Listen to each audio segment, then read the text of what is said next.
नमस्कार दोस्तों, आज मैं फिर हाजिर हूँ एक न्यू सब्जेक्ट के साथ। आज हम पढ़ने वाले हैं बायोलॉजी। कल हमने क्या पढ़ा था? कल हमने पढ़ी थी पॉलिटी। और हम रोज़ न्यू सब्जेक्ट पढ़ा करेंगे। आप लोगों को यदि जो भी सब्जेक्ट पढ़ना हो वो कमेंट बॉक्स में लिख देना, मैं प्लेलिस्ट बनाकर उसमें अपलोड कर दिया करूँगी। सबसे पहले हम पढ़ेंगे जीव विज्ञान। जीव विज्ञान होता क्या है उसके बारे में हम जानेंगे।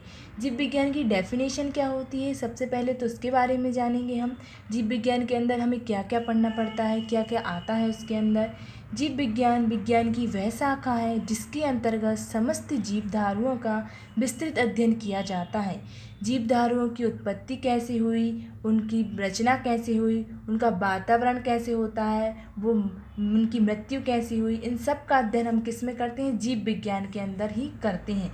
जीव विज्ञान विज्ञान की एक ऐसी शाखा है जिसे किसने प्रतिपादित किया है? अरस्तु ने प्रतिपादित किया है। अर्थात इसकी जो फाउंडर है वो कौन है? अरस्तु। इसलिए जीव विज्ञान का पिता किसे कहा जाता है? अरस्तु को कहा जाता है। जो बायोलॉजी शब्द है, अब हम ये जानेंगे कि बायोलॉजी शब्द की उत्पत्ति कैसे हुई है।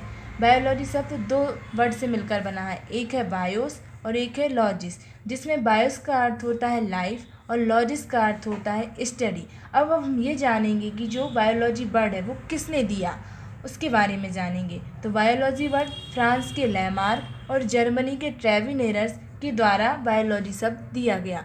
अब हम पढ़ेंगे कि बायोलॉजी को कितने पार्ट में डिवाइड किया गया है। तो बायोलॉजी को 2 पार्ट में डिवाइड किया गया है। एक वनस्पति विज्ञान जिसे हम बॉटनी कहते हैं। अब हम पढ़ने वाले हैं कि जीव विज्ञान को कितने पार्ट में डिवाइड किया गया है। तो जीव विज्ञान को 2 पार्ट्स में डिवाइड किया गया है। पहला है वनस्पति विज्ञान जिसे हम बॉटनी कहते हैं, एवं जंतु विज्ञान जिसे हम जियोलॉजी कहते हैं। अब हम ये जानेंगे कि वनस्पति विज्ञान का फादर किसे कहा जाता है और जियोलॉजी का फादर किसे कहा जाता है। तो जो थियोफ्रास्टस हैं उन्हें बॉटनी का फादर कहा जाता है, जबकि जो अरस्तु हैं उन्हें जियोलॉजी का फादर कहा जाता है। तो जो जीव विज्ञान के पिता अरस्तु हैं उन्हीं को जियोलॉजी का पिता भी कहा जाता है और वो जीव विज्ञान के भी पिता हैं। अब हम पढ़ने वाले हैं सेल के बारे में। सेल क्या होती है? हर एक जो हमारी बॉडी का पार्ट होता है वो सेल से ही मिलकर बना होता है। जैसे कि हमारी फिंगर्स, हमारा हैंड, ये सब किससे मिलकर बना है? सेल से मिलकर ही बना होता है। जो एक जीव होता है उसके जो सारे पार्ट्स होते हैं वो किससे मिलकर बने होते हैं? सेल से मिलकर होते हैं।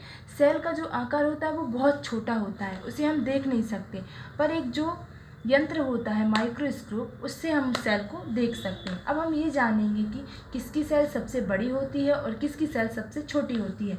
तो जो सबसे छोटी सेल होती है वो होती है माइकोप्लाज्मा की, जिसका आकार होता है 0.1 माइक्रोन। और सबसे बड़ी जो सेल होती है वो होती है शुतुरमुर्ग के अंडे की, जो कि विश्व की सबसे बड़ी कोशिका है। अब हम ये जानेंगे कि टाइप ऑफ सेल के कितने टाइप होते हैं। सेल के 2 टाइप्स होते हैं, एक होता है प्रोकैरियोटिक, एक होता है यूकैरियोटिक। तो इन दोनों में डिफरेंस ये है कि ये क्या होती है? डेवलप नहीं होती, और ये क्या होती है? डेवलप होती है। तो सबसे पहले हम पढ़ेंगे प्रोकैरियोटिक सेल्स। तो प्रोकैरियोटिक सेल्स क्या होती है? इसमें ये सबसे पहले जो सेल आई थी वो इसी टाइप की आई थी, फिर वो थोड़ी थोड़ी डेवलप्ड होकर बन गई यूकैरियोटिक। तो जो प्रोकैरियोटिक सेल्स होती हैं वो कैसी होती है? प्रारंभिक कोशिकाएं होती हैं, इनकी रचना बिल्कुल सरल होती है, और इसमें क्या होता है? न्यूक्लियस नहीं होता है। न्यूक्लियस मतलब होता है हमारा जो केंद्रक रहता है, जो सेल्स में हर एक सेल में केंद्रक होता है।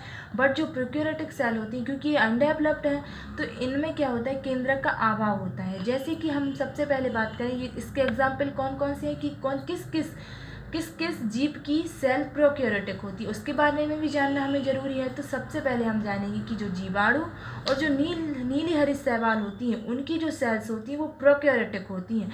इनमें क्या होता है? न्यूक्लियस नहीं होता है। तो अब न्यूक्लियस में क्या होता है? हम जानते हैं कि जो न्यूक्लियस होता है न्यूक्लियस में होता है डीएनए, और उसी में होते हैं हमारे क्रोमोसोम्स। तो जो डीएनए और क्रोमोसोम, अब न्यूक्लियस तो है नहीं, तो ये किस में रहते हैं? इसमें एक विशेष प्रकार का क्षेत्र होता है जिसे हम न्यूक्लियोइड कहते हैं। तो जो डीएनए और गुणसूत्र होते हैं वो इस न्यूक्लियोइड में होते हैं, ना कि इस केंद्रक में। और जब हम इस यूकैरियोटिक के बारे में पढ़ेंगे तो जो डीएनए और जो गुणसूत्र होंगे वो न्यूक्लियस में होंगे। क्यों? क्योंकि इसमें न्यूक्लियस होता है, बट इसमें न्यूक्लियस नहीं होता है। तो जैसे कि जो विकसित अंग होते हैं, जैसे राइबोसोम, तारककाय, ये सब क्या होते हैं? इसमें नहीं होते, बट यूकेरियोटिक में होंगे, क्योंकि ये क्या है? डेवलप्ड सेल है। अब धीरे धीरे क्या होती है? प्रोकैरियोटिक सेल से अब हमारी जो सेल होंगी वो यूकेरियोटिक हो जाएंगी। अब जो वायरस होता है, जो बैक्टीरिया होता है, जो नीली हरी शैवाल होती है, उस उनकी ये सेल्स नहीं होंगी। क्यों? क्योंकि ये किसकी होती हैं? ये प्रोकैरियोटिक सेल होती हैं।